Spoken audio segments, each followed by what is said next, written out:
What's up guys, my name is Malcolm. Welcome to my channel, and today I'm going to show you how to turn on dark mode in Facebook Lite. So the first thing you do is definitely to open the app Facebook Lite. Open Facebook Lite, and then as you can see, this is how Facebook Lite will look like when you have just recently downloaded it. When it's in its default form, this is how Facebook Lite looks like with the Lite theme on. So the first thing you do in order to put it in dark mode is to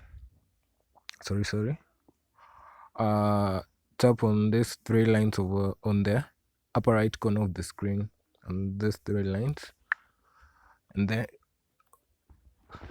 tapping on that opens the menu, and then you scroll down, and then you'll find the dark mode option, and then what you do is just to turn it on. Yeah, just like that. And now this is how your Facebook will look like when it's in dark mode. Yeah, it's as easy as that. It's as easy as that. Sorry. Yeah, thank you for watching. If you're new to the channel, please don't forget to subscribe, and yeah, have a nice day. Bye.